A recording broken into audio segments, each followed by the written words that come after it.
거룩하신 주님, 지금 들은 그 찬양, 이 찬양처럼 온전히 우리가 주님께 모든 것을 다 동의하여 주님이 바라보시는 곳을 바라보게 하여 주시옵고, 주님의 마음을 품게 하여 주시옵고, 주의 마음으로 앉게 하여 주시옵소서.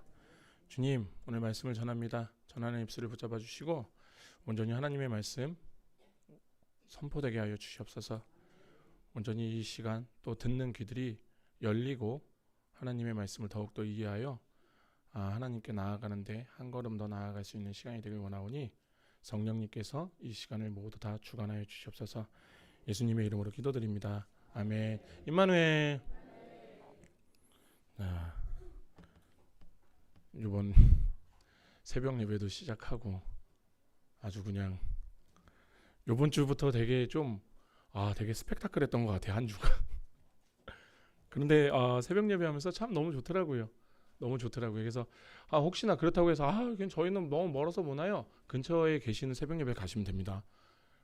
굳이 여기까지 안 오셔도 됩니다.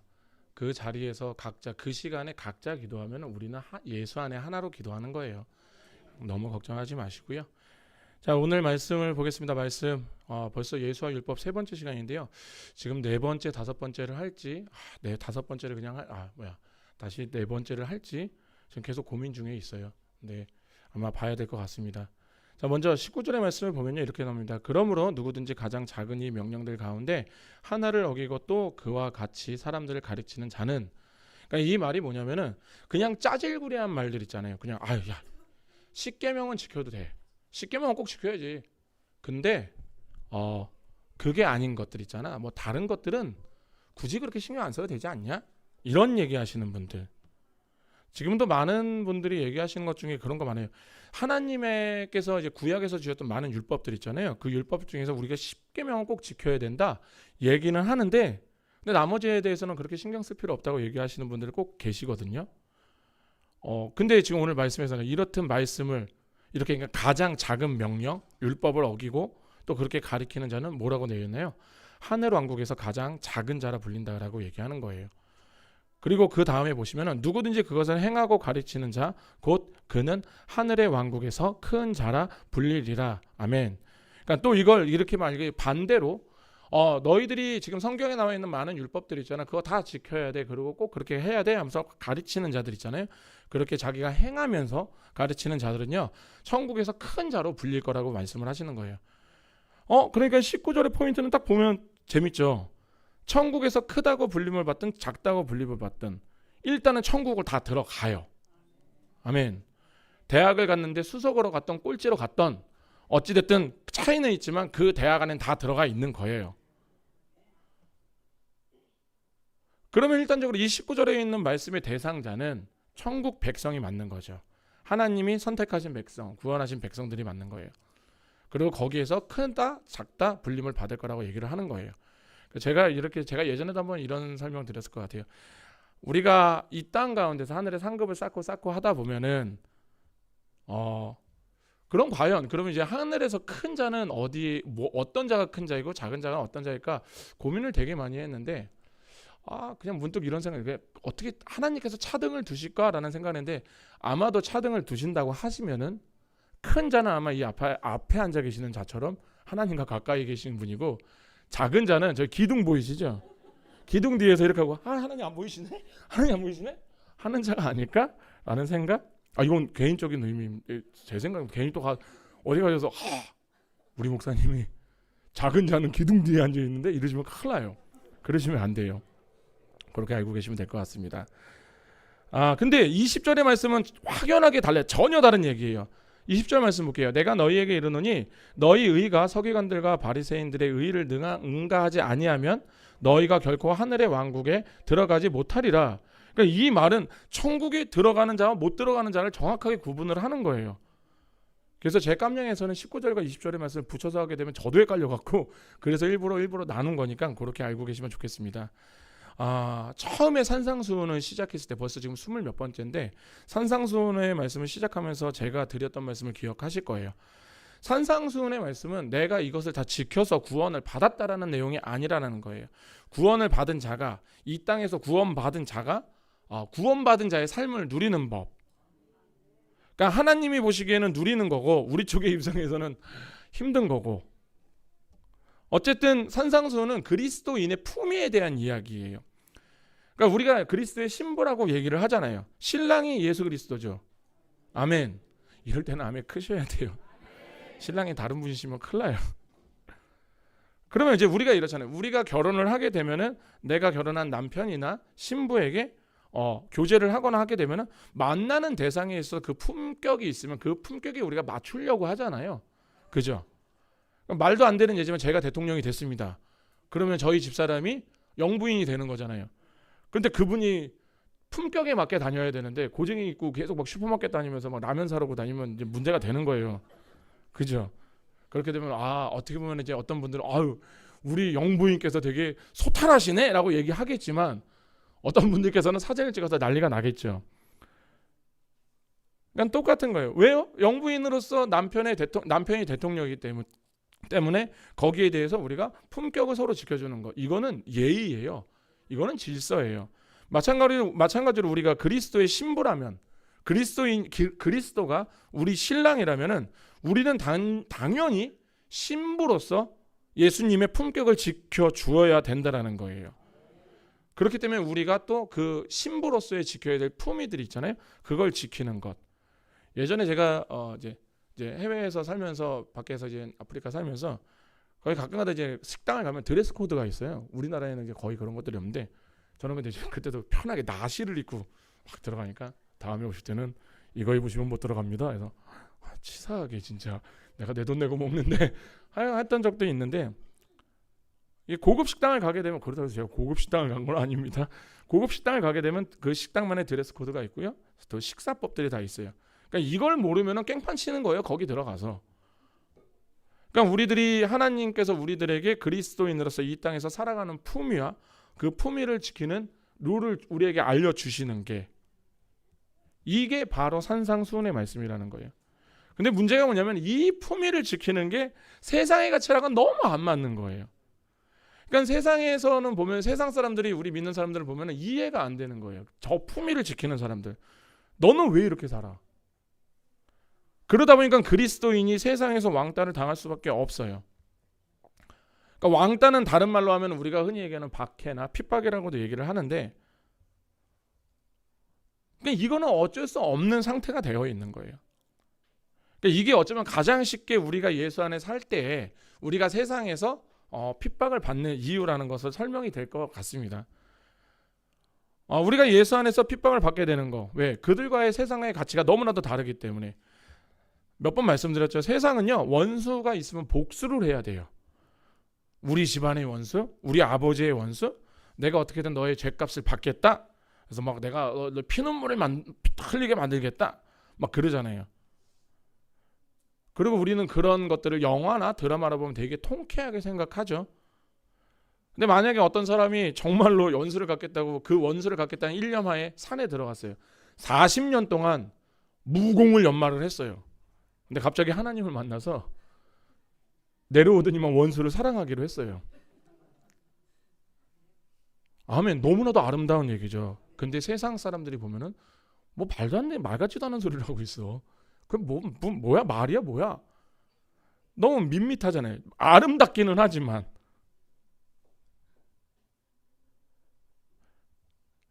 그러니까 인간의 죄성이 그래서 이렇게 끝나면 좋아요. 아유 왜 저렇게 살아? 아유 저 바보들 왜 저렇게 살아? 이렇게 하면 끝나면 되는데 인간의 죄성이 너무나도 악해요. 그래서 무슨 짓을 하냐면 그때서부터 왕따를 시키기 시작해요. 괴롭힘을 가하거나. 이게 인간의 죄성이에요. 신기한 거는 재미난 거는 왕따를 시키시는 그 기본적인 이유가 뭔지 아세요? 그냥 나와 쟤는 달라서 그래요. 왕따를 당하는 사람들이 물건을 훔쳤거나 사람을 때렸거나 이런 게 아니에요. 그냥 나와 달라요. 말투도 생각도 다르다는 이유 때문에 왕따를 시킨단 말이에요. 나보다 약하니까 왕따를 시키고 난 쟤보다 공부 잘한 쟤는 우리들보다 공부를 못하니까 나는 잘 살고 우리는 잘 살고 쟤는 못 사니까 우리는 잘생겼고 동의를 안 하시는 것 같은데 여러분들은 잘생겼고 저는 못생겼으니까 저를 왕따를 시키고 그러니까 한마디로 해서 자기와 달라서 왕따를 시키는 거예요. 이게 사실은 희한하죠. 다르면 그냥 내버려 두면 되는데 다르면 미워해요. 다르다고 미워해요. 근데 정말 재미난 얘기는요. 세상은요. 다른 것을 인정하자고 얘기를 해요. 서로가. 하지만 절대로 다른 것을 인정하지 않아요. 그러니까 그리스도인의 삶이 그리스도인의 가치로서 우리가 이 땅에서 우리가 품위를 지키면서 막 살아가면은 예수의 제자로서 막 그렇게 살아가면은 원수를 봤는데 그냥 안아주면은 사랑하면은 그냥 아 쟤는 저런 애구나 재미없게 사는 애구나 하면 끝나는데 왜 있잖아요. 재미없는 영화 보면은 있잖아요. 꼭 찾아가서 보고 재미없다고 욕을 해요. 안 보면 되잖아. 그렇지 않아요? 꼭 찾아가서 보고 욕을 해요. 평판을 막 달아. 막 1점, 막 0.5점 막 이렇게. 이게 무슨 말이냐면 자기 기대치에 못 미치는 사람들한테 찾아가서 욕하고 막 하는 사람들 있잖아요. 그래서 혹시나 우리가 교회 안에서 혹시나 자기가 자기 기준에 못 따라온다고 해서 막 그러는 사람이 있으면 그건 지금 세상의 가치를 가지고 교회 안으로 들어온 거예요. 절대 그러시면 안 됩니다. 그러니까 세상은 그리스도인의 삶이 다르면 놔두면 돼요. 그런데 우리에게 욕하고 미워하고 철저하게 박해를 합니다. 그래서 사실은 산상수훈에 있는 말씀을 우리가 그대로 살아내잖아요. 그럼 세상에서 왕따 당하는 법이에요. 그러니까 우리가 이 말씀을 갖고 세상을 살아가는 게 그렇게 힘든 거예요. 그런데 정말로 감사한 거는 우리가 이렇게 살면요. 하나님이 우리 성도님들의 저의 친구가 되십니다. 반대로 이렇게 살지 않으면요. 세상이 우리의 친구가 돼요. 세상은 재밌잖아요. 원수를 보면 박살 내야 돼요. 시원하고 통쾌하게 그대로 복수를 해줘야 돼요. 그와 같이 한다면 세상은 너무나도 좋아할 거예요. 너 우리 편이었구나. 내가 잘못 봤다. 그러면 하나님은 우리와 친구가 되지 않으실 겁니다. 우리 성도님들은 어떤 것을 택하실지는 모르겠습니다. 아마 전자겠죠. 산상수훈의 삶. 꼭 하나님의 친구가 되시길 바랍니다. 혹시 두 개 다 될 수 있지 않아요? 절대 안 됩니다. 어쨌든 산상수훈이 뭐냐면은 전제가 하나님께 구원받은 자들, 하나님의 백성들에게 주어지는 거예요. 예수의 제자가 어떻게 살아가냐면은 예수의 제자는 이렇게 살아야 돼. 그리스도의 신부는 이렇게 살아야 돼. 라고 얘기하는 것. 여기서 아무리 헷갈려도 그것이 헷갈리면은 모든 게 다 무너져요. 이것을 내가 지키니까 예수의 제자가 되는 것이 아니라 예수의 제자가 되었기 때문에 지키는 것. 그렇게 보면 이제 19절의 말씀이 이해가 확 되실 거예요. 그러므로 누구든지 가장 작은 이 명령들 가운데 하나를 어기고 또 그와 같이 사람을 가르치는 자는 하늘의 왕국에서 가장 작은 자라 불리되 일단 이렇게 해서 하게 되면 천국에는 들어갔지만 우리는 들어가는 건 알았어요. 천국 백성은 된 건 알았어요. 근데 무슨 말인지는 잘 모르겠지만 어찌됐든 들어갔다? 그러니까 결론적으로는 율법이라는 것은 하나라도 작다라고 자가 지킬 필요가 없어. 확 버려. 그리고 막 이렇게 애를 쓴다라고 이렇게 가르치는 자는 작을 거고 반대로 가르치는 자 다 필요해. 우리가 다 해야 돼. 어떻게든 해야 돼. 라고 하는 자는 큰 자로 불림을 받을 거라는 거. 그런데 왜 이렇게 얘기를 하셨을까요, 과연? 우리가 지난 시간에 제가 어떤 이야기를 나눴냐면은 율법을 하나님이 우리에게 주셨던 이유. 첫 번째는 우리가 율법을 받지 않을 때는 우리가 죄인인지를 전혀 몰랐을 때예요. 그러니까 우리 아이가 막 잘못을 했는데 아빠가 걔를 데리고 밭으로 가요. 천평이 되는 밭으로 가요. 제가 나이를 데리고 천평이 되는 밭으로 가요. 그래서 나이에게 얘기를 하는 거예요. 너가 이 밭을 가라. 다 가라. 가라 엎어. 네가 내가 왜 해야 돼? 라고 얘기했을 때 그때서야 근데 왜 아빠가 갑자기 나를 왜? 내가 무슨 잘못을 했구나. 라고 생각을 하겠죠. 이게 율법이 바로 이런 역할을 한다라는 거예요. 로마서에서 그래서 제가 첫 번째 시간에 나눴던 것을 기억하실 겁니다. 자, 그렇게 율법이 주어졌어요. 밭에 가서 너는 이 밭을 다 갈아야 한다. 딱 듣자마자 지금 나엘이는 생각을 했어요. 내가 지금 뭔 잘못을 했구나. 내가 죄인이구나. 인식을 했단 말이에요. 그러면 이거를 만회하기 위해서 내가 그러니까 아버지를 대상으로 죄를 지었으니까 아버지를 기쁘게 하기 위해서는 제가 이 밭을 다 갈아야 되잖아요. 못 갈면 아저씨가 되는 거잖아요. 이제 아빠가. 이제 아빠라 부를 수가 없는 상태가 되는 거예요. 아저씨가 되는 거예요. 순식간에 나엘이는 고아가 되겠죠. 근데 문제가 뭐냐면 이 밭을 천평이나 되는 밭을 나엘이가 갈기에는 너무 버겁단 말이에요. 갈 수가 없어요. 내가 아무리 노력을 해도 할 수가 없다라는 거예요. 그럼 그때 인정하게 되는 거예요. 아, 이 상황은 아버지가 나를 용서하는 것밖에 없겠구나. 하나님이 지금 원하시는 게 이거예요. 율법을 주시니 이거예요. 네가 잘못한 것을 인정하고 모든 율법 하나하나 내용을 보면서 네가 이것을 지켜내지 않으면 너는 구원을 받을 수 없어. 근데 내가 그러면은 이렇게 생각을 해야지. 아, 나는 구원을 받을 수가 없구나. 근데 내가 구원을 받을 수 있는 방법이 딱 하나가 있다면은 하나님이 나를 용서하는 것밖에 없겠구나. 하나님은 우리에게 원하시는 게 그거예요. 나와라. 너 두 손 들고 나와. 항복해. 그러면 내가 너에게 그때 율법 은혜를 내릴 거야. 그러니까 하나님은 애초에 계획이 율법을 지킬 수 없다라고 만드셨어요. 근데 이것을 깰 수 있는 사람이 어디 있어요?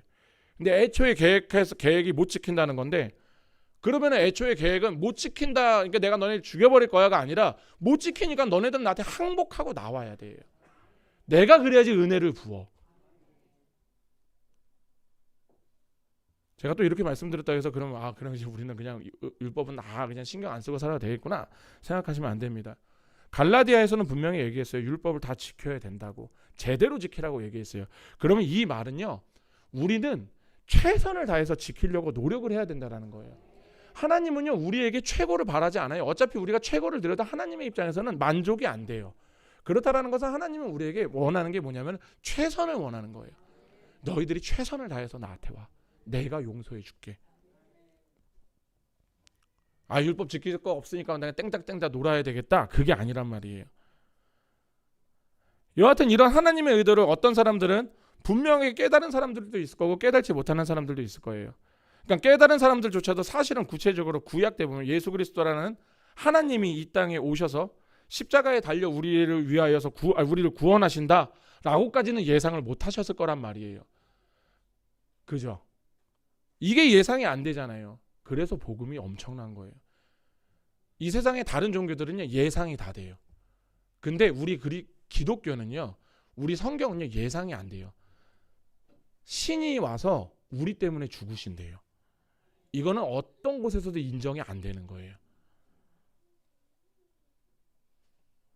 그런데 다만 이렇게는 예상을 할 수 있었을 거예요.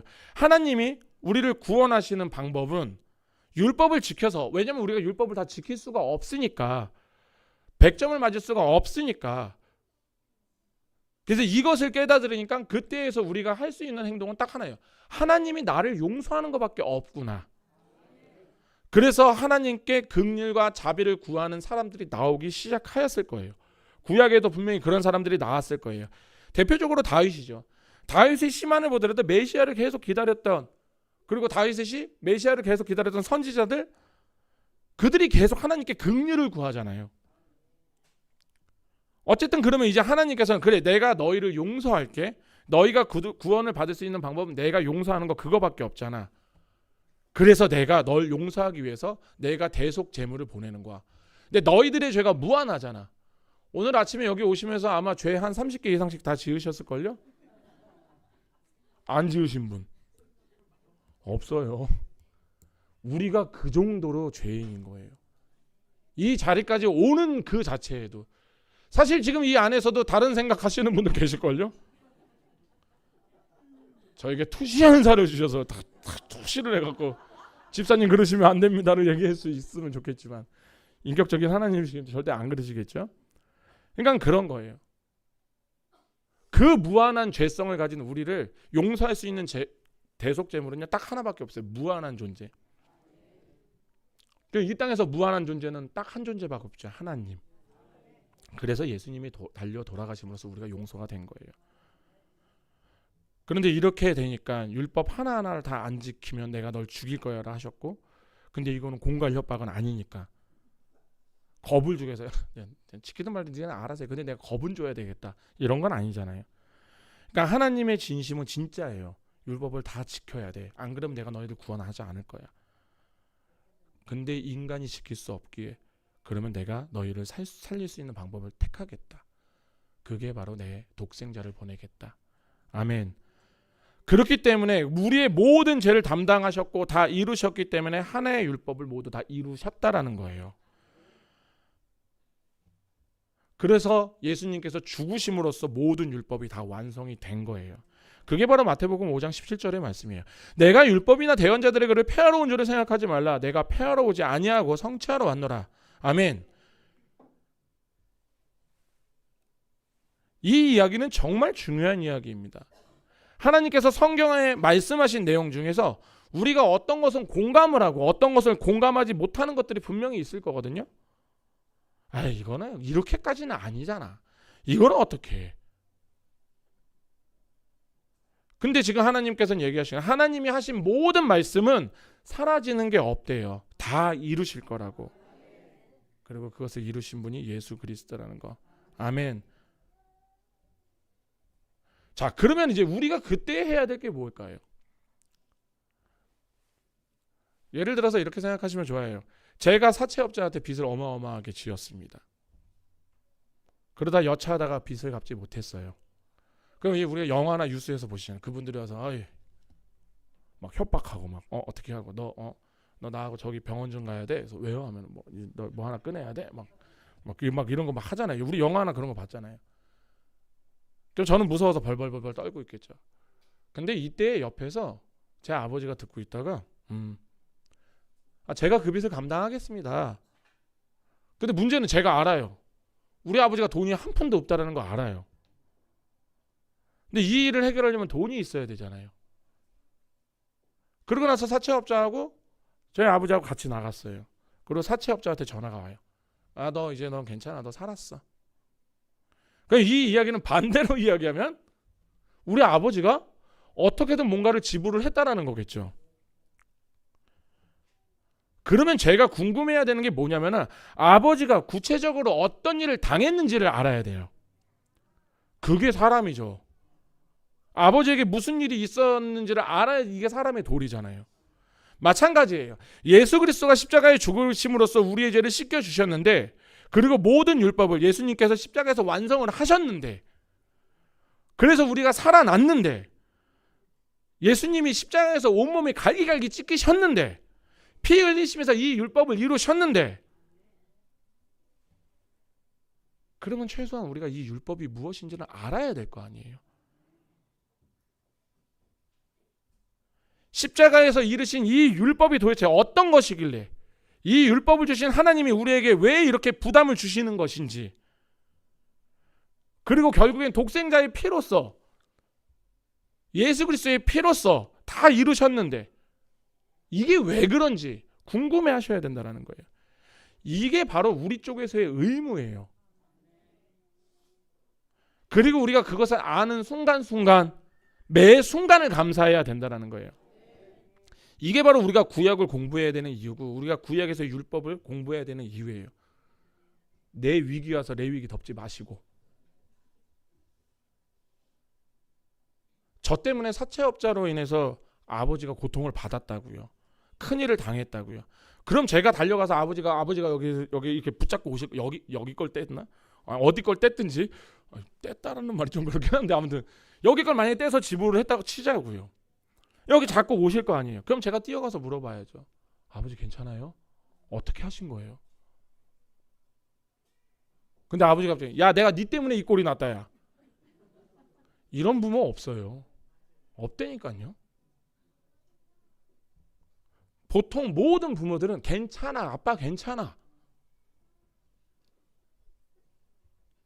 그러니까 우리의 이 행동으로 인해서 아버지가 위로를 받는다고요.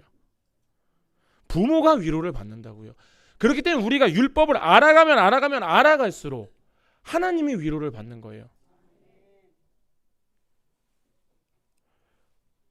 그렇게 알아갈수록 또 더 연하게 우리가 감사함이 넘치잖아요. 그렇게 피 한 방울 한 방울로 만들어진 이 율법 하나하나. 그렇기 때문에 우리가 이 율법을 절대로 경시하면 안 됩니다. 지금도 사실 저도 그렇지만 우리 여기 계신 성도님들도 제가 지금 아무리 설교를 해도 우리가 말씀을 봐도 다 알아듣지 못하는 것들이 많다니까요. 그래도 최소한 우리가 어떻게라도 조금이라도 더 알기 위해서 힘을 써야 된다는 거예요. 이게 바로 우리가 율법을 대하는 자세여야 돼요. 그래서 율법 중에 그 하나도 무시되면 안 된다는 거예요. 예수 그리스도의 그 피에, 그 피가, 그 피로 이루어진 그 율법들, 어떤 것들은 이루어지고 어떤 것들은 이루어지지 않는다가 없다라는 거예요. 예수님께서는 죽으셨지만 그때 당시에 고통이 정말 엄청났지만 왼손이 많이 아프고 오른손이 덜 아프지 않는 것처럼 이것이 중요하고 저것은 안 중요해, 이게 있을 수 없다라는 거예요. 예수님께서 그 모든 아픔으로 죽으셨어요. 아멘.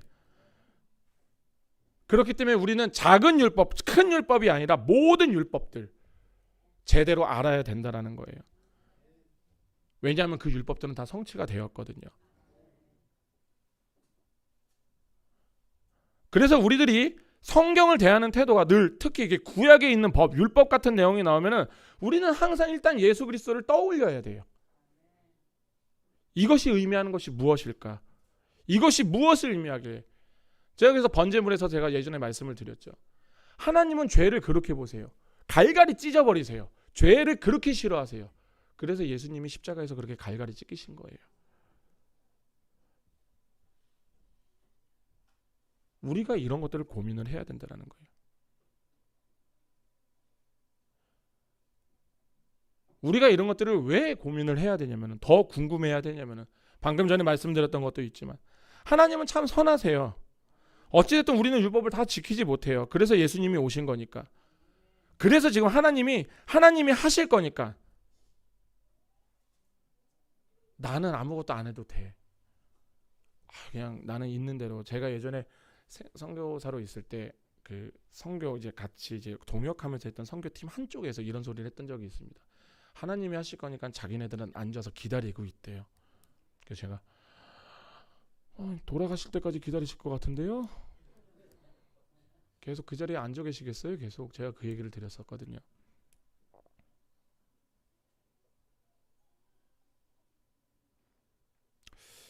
교회 안에서 그렇게 세상의 가치를 갖고 오고 하나님께서 하실 거니까 나는 아무렇지도 않아 라고 이렇게 앉아있는 이런 것들, 왜 이렇게 됐을까요? 왜 이렇게 됐을까요? 하나님이 일하시니까 난 기다릴 거야. 막 왜 이렇게 됐을까요? 그분들 하나님을 몰라서 그래요. 행위가 없는 믿음은 분명히 죽은 믿음이라고 야고보서에서 얘기를 합니다. 근데 그 당시에 야고보가 했던 이야기는 딱 그거예요. 그들이 그랬어요. 나 구원받았어 하고 있는데 그들의 행실이 구원받은 자가 아니었던 거예요. 그렇기 때문에 야고보 장로는 지금 되게 화가 나고, 야고보서 자체가 화가 나서 쓴 성경이거든요. 너가 지금 구원을 받았다고 얘기하는데 왜 너의 삶은 왜 그따몽생이야? 너 왜 그렇게 살면서 왜 그런 소리 하고 다니냐? 왜 너의 삶에선 산상수훈의 삶이 안 보이냐고. 너 정말 구원 받았니? 아니, 난 내가 봤을 때 너 구원 받은 게 아니라니까. 너가 정말 구원을 받았다면 이제 보여줘야 돼, 나한테, 우리에게. 세상에 보여줘야 돼, 구원받은 자의 그 삶을. 근데 왜 그들이 그랬을까요? 하나님을 몰라서 그렇다니까요. 율법을 몰라서 그래요. 그냥 율법을 그냥 의미 있는 행위로서만 생각해서 그래요. 이게 바로 하나님을 기만하는 행동이고요. 하나님을 우습게 보는 행동이라는 거예요. 지금도 우리는 지키지 않는 율법들이 무수히 많잖아요. 어떻게 다음 주부터 제가 에봇을 입고 올라올까요, 여기? 에봇을 입고 막 여기 막 총술 막 이런 거 막 달고 이렇게 올라올까요? 아니잖아요. 하지만 우리는 그 에봇에 담겨 있는 예수 그리스도를 찾아야 된다라는 거예요. 율법이 예수 그리스도니까요. 그래서 큰 율법, 작은 율법 없다라는 거예요. 이 율법 다 알아야 돼요. 그런데 그 이유가 뭐냐면 가장 큰 것이 안정감이에요. 우리가 믿는 대상은 하나님입니다. 우리가 하나님을 진짜로 믿으면요, 진짜 안정감을 누릴 수밖에 없어요. 아멘. 근데 왜 우리가 하나님 안에 있다고 하는데 왜 안정감을 누리지 못할까요? 나는 왜 하나님을 믿고 있는데 왜 하나님을 계속 기만하고 있을까요? 계속 말씀드리죠. 하나님을 몰라서 그래요. 하나님을 정말로 안다라면, 내 주인이 어떤 사람인지를 안다면은, 제가 케냐에 있을 때 미국에 있는 미국인들 오잖아요. 제가 맨날 미국인들 보면 꼴도 보기가 싫어요. 너무 거만해, 당당해. 근데 그 이유가 뭔지 아세요? 미국인들은 자국민에 대해서는 보호가 장난이 아니에요. 케냐에 미국 대사관이 있습니다. 그 옆에 알제리였나 콩고가 대사관을 지었는데 미국 대사관보다 2층, 3층 높이가 되면은 안 된다고 얘기를 하더라고요. 미국 애들이 정한 거예요. 그 케냐에서. 케냐 법을 무시하고. 근데 케냐가 따라가는 거예요. 더 웃긴 것은 알제리인가? 아무튼 아프리카의 다른 한 국가가 거기에다 4층짜리를 지었어요. 그러고 나서 다 완공되는 거, 와 이게 지어졌네? 그 다음 주에 가니까 부서져 있더라고요. 미국이 헐라고 했어요. 왜? 자국민들을 보호해야 되기 때문에. 미국 대사관이 공격을 받으면 안 되거든요. 그러니까 미국은요 장난이 아니에요. 그러니까 미국인들이 딱 얘기하고 있으면 참 부럽기도 하고 또 한편으로는 좀 재수없기도 하고. 그렇다고 제가 미국을 싫어하는 건 아닙니다. 심지어는 지금 전쟁 중에 2차 대전 6.25 때 전사자들 지금도 찾고 있잖아요. 그렇지 않나요?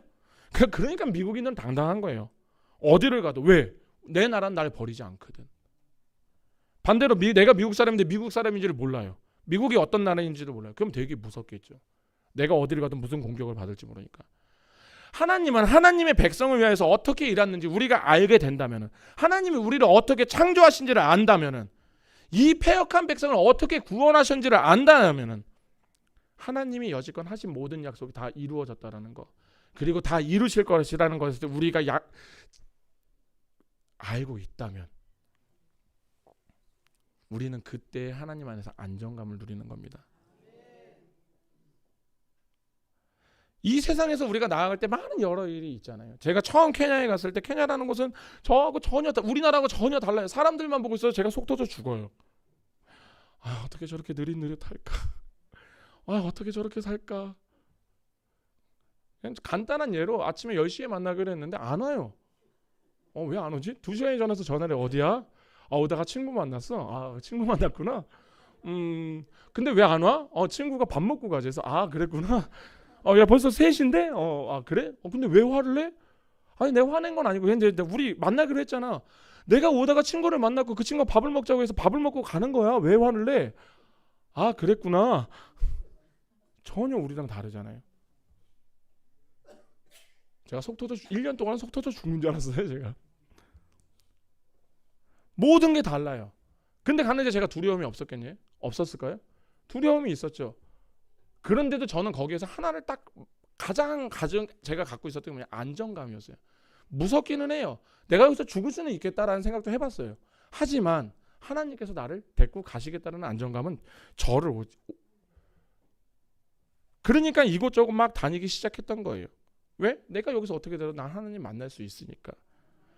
바울이 루스드라에서 말씀 전하다가 거기까지 쫓아온 유대인들에게 돌 맞아 죽잖아요. 죽을 뻔하잖아요. 죽었는지 알고 심지어는 갖다 버려버리잖아요. 신기하죠. 그러면 원래 일어나면은 그 다음 성으로 넘어가야 돼요. 도망을 가야 되잖아요.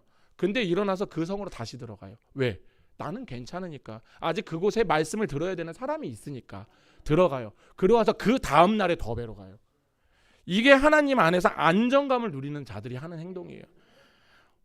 바울이 그냥 기뻐하래요. 감옥 안에서. 근데 이 사람은 곧 죽을 사람이에요. 그런데 이 사람이 왜 그랬을까요? 자기 죽으면 천국 가니까. 그러니까 모든 것에 거침이 없는 거예요. 거침이. 그러니까 우리가 하나님 앞에 안정감을 누리잖아요. 그러면 그때서부터 우리 성도님들 이제 내 자신이 아니라 옆에 있는 사람을 보게 돼요. 저 사람은 안전한가? 저 사람은 괜찮나? 그러면 그 사람을 챙기게 돼요.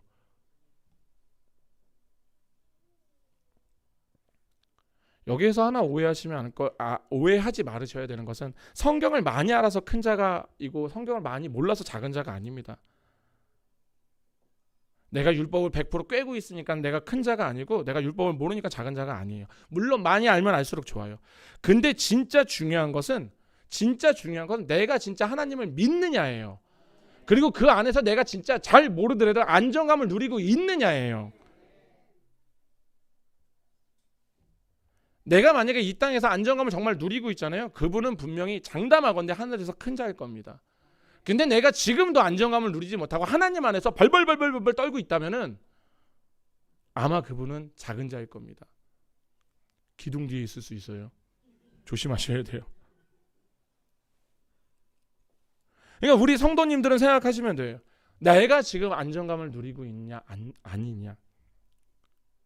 저는 모르잖아요. 개개인은 다 아실 거 아니에요. 지금 마태복음의 말씀으로 지금 예수님이 얘기하시는 거예요. 그러므로 누구든지 가장 작은 이 명령들 가운데서 하나를 어기고 또 그와 같이 사람들을 가르치는 자, 이거는 안 지켜도 돼, 저거는 해도 돼, 대충 띄엄띄엄 아는 자. 띄엄띄엄 아니까 안정감을 못 누리는 거잖아요. 하나님이 어떤 분인지를 잘 모르니까 안정감을 못 누리는 거잖아요. 근데 구원의 확신이 있는 자는 하나님이 어떤 분인지를 알기 때문에 확신이 있고, 그렇기 때문에 그것들을 어떻게든 행하려고 할 것이고, 그거를 그대로 가리키려고 할 것이란 말이에요. 그 자는 하늘왕국에서 가장 큰 자라 불릴 겁니다. 아멘.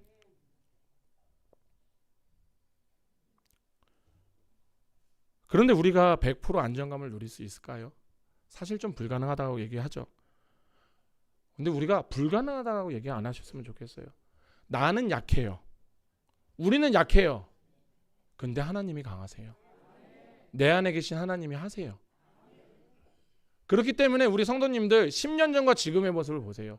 20년 전과 지금의 모습을 보세요. 다르죠. 물론 이만큼 변하신 분도 계셨을 거예요. 중요한 게 뭔지 아세요? 변화였다예요. 내가 한 걸음이라도 한 걸음 나아갔다라는 거예요. 그렇기 때문에 제가 예전에도 드렸던 조언입니다. 혹시 우리가 믿음 생활하다가 때때로 흔들릴 때 있어요. 어려운 일이 생길 때 있어요. 어떤 갈림길에서 막 헤매일 때 있어요. 그렇게 확 불안감 덮쳐들 때 있단 말이에요. 그럴 때 우리가 이럴 때 뭐를 해야 되냐면은, 많은 분들이 기도하세요, 기도하세요, 기도하세요 얘기해요. 물론 기도 많이 해야 돼요. 근데 기도 전에 해야 될 게 하나 있어요. 말씀을 보셔야 돼요. 하나님이 누구인지를 깨달으셔야 돼요. 하나님이 누구인지를 깨달고 기도를 했을 때 기도가 더 파워풀해지는 거예요. 내가 하나님이 누군지를 모르고 있는데 기도를 하고 있어요. 성경은요, 기준점이에요. 기준점이 없이 기도를 하는 게 바로 중언부언하는 거예요. 내가 지금 불안한 이유는 하나님이 누구인지를 놓쳐서 그런 거라고요. 근데 만약에 우리가 성경 창세기 1장 1절을 얘기해요. 그래서 태초의 말씀으로 이 세상을 창조하신 하나님을 알아버렸어요. 그러면은 아마 우리 성도님들 나아가는데 절대 주저함 없을 겁니다. 왜냐? 그 말씀들 다 이루시는 하나님이시기에. 아멘.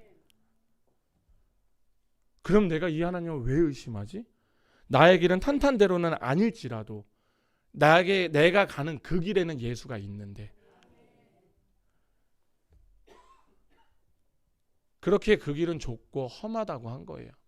예수로. 우리 신촌길 면로 막 이렇게 하잖아. 우리 예수로. 꽃길이 아니어도요, 그곳이 이상한 길이어도 힘든 길이어도요, 그곳 끝에 예수 있어요. 제가 드리는 조언이 바로 이겁니다. 어떤 갈림길에서 힘들어하고 막 낙담될 때, 그때 그냥 아무 생각 없이 그냥 기도 하지 마세요. 그때는 원로 목사님이 하셨던 하나님에 대한 설교를 빨리 들으시고요, 제가 했던 하나님의 설교를 빨리 들으세요. 그리고 말씀을 보세요. 그리고 기도를 들어가세요. 그렇게 하나님이 누구인지를 딱 알게 되면 마음이 확 놓여요. 하나님이 이런 분이신데 내가 뭘 걱정을 한 거야. 하나님은요, 내가 잘해서 벌 주고 내가 못해서 하는 그런 잡신하고 다르세요. 하나님은요, 당신의 이름으로 일하세요. 당신의 이름 때문에 일하세요. 제가 만약에 진짜 하나님의 백성인데 제가 이상한 꼬라지를 부리잖아요. 하나님 제목 꺾으신다니까요. 당신의 이름이 손상받는 게 인정이 안 되는 거예요. 이 하나님이 우리 하나님이세요. 우리 여기 계신 우리 성도님들, 만약에 하나님 밖으로 나아가잖아요. 걱정하지 마세요. 전 걱정 안 합니다. 하나님이 머리채 끌고 들어오실 거예요. 이놈의 새끼가 어딜 도망가. 괜히 머리채 끌려서 오지 마세요. 괜히 다리 몽둥이 분질러져서 오지 마세요. 하나님이 부르실 때 그렇게 오세요. 근데 여기 계신 분들 다들 뭐 한 번씩 다 끌려서 오신 것 같긴 한데, 그렇게 안정감을 누리는 우리 성도들이 되었으면 좋겠습니다. 안정감을 누린다 해서 만사가 다 잘 되는 거 아닙니다. 근데 그 어려운 과정에서도 안정감을 누린다라는 것은 내가 지금 제대로 된 길을 가고 있다라는 겁니다. 그렇게 되면은 지난 시간이었죠. 오실 분께서 오신대요. 그 예수 그리스도께서 꼭 지체 안 하시고 오실 겁니다. 기도드리시겠습니다. 거룩하신 주님, 예수 그리스도의 이름으로 지금 이 시간 아버지의 말씀을 나눴습니다. 아버지 안에서 안정감을 누리게 하여 주시옵소서. 하나님 안에서 하나님을 알아가면 알아갈수록 더 큰 그 안정감을 더 누리기 위하여서 우리들이 하나님의 율법을, 하나님의 말씀을, 하나님의 모든 것들을 다 알아가려고 노력하는 우리 주사랑교회 성도들이 될 수 있도록 주님, 이 시간부터 또 한 주를 살아가는 데 있어서 이 말씀을 가지고 살아갈 때 좀 더 힘내고 그렇게 하나님을 바라보며 살아갈 수 있게 하나님 인도하여 주시옵소서.